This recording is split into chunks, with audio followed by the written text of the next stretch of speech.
Brian Mudd Show is on News Radio 610 WIOD. All right. Now, crazy situation happened last week. Actually, what? Yeah, I guess it was today's 14th. So it was on the 6th. Might have heard about this. So you had this flight that was going from Dallas to Charlotte. It's an American Airlines flight. And middle of the flight, you got a woman who just tries to open the door.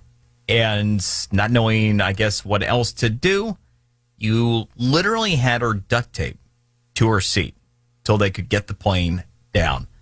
Pretty crazy, a lot of what's been happening in the sky. Here to talk about this and some of the other things that, could go sideways these days. We are joined by aviation expert and Captain Dan Stratman. Once again, he is also the best-selling author of Mayday. Dan, I was thinking about this, and the first thing that came to mind with this story was Nightmare at 20,000 feet. You happen to, you remember that one? Or do you happen to catch that one? Nightmare at 20,000 feet. It was the Twilight Zone episode with the thing that was on the wing that was eating at it. Oh, yeah. Right. And the whole question was he crazy or was it really there? And at this point, you wonder what goes on with this woman. Your thoughts about this situation? It's different for sure. Well, an out-of-control passenger inside an airline can really turn violent quickly. It can even force the pilot to do an emergency descent and divert into an unfamiliar airport. So it's no small matter.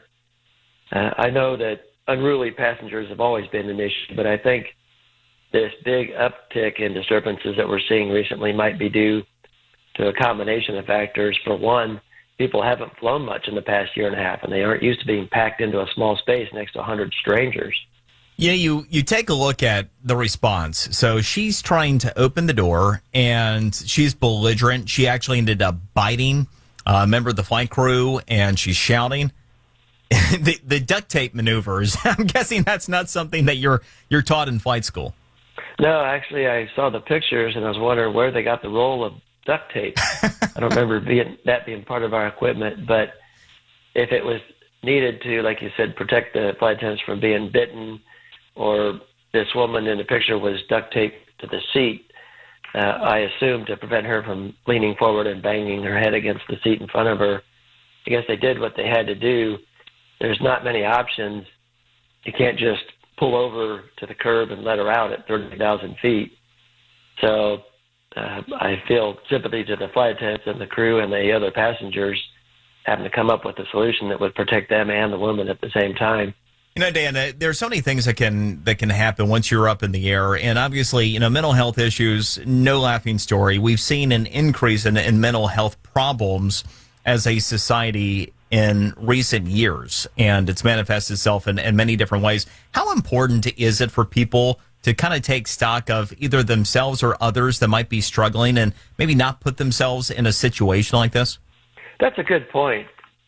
I've flown a couple times in the last month, and I've been through Atlanta, LAX, and the airports were as packed as I've ever seen them.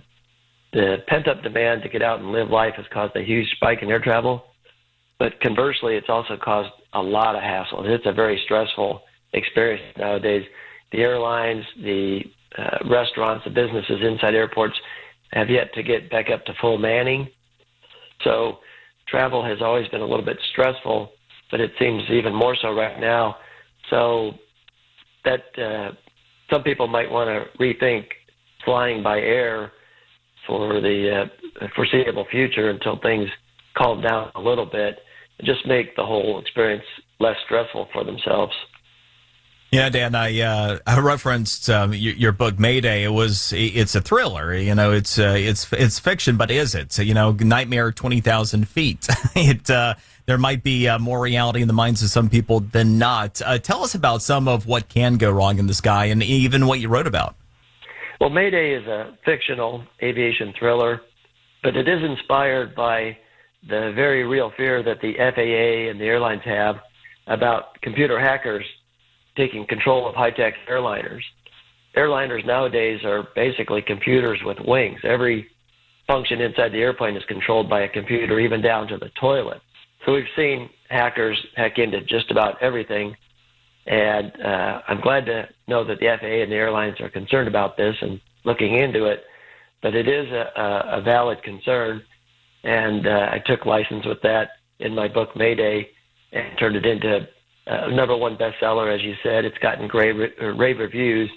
So we're actually now looking for major studios that would be interested in turning it into a movie. So I'm excited about its prospects. Well, that's interesting. As long as it stays fiction, I'm okay with it. And again, that is Mayday, Yeah. Captain Dan Stratman.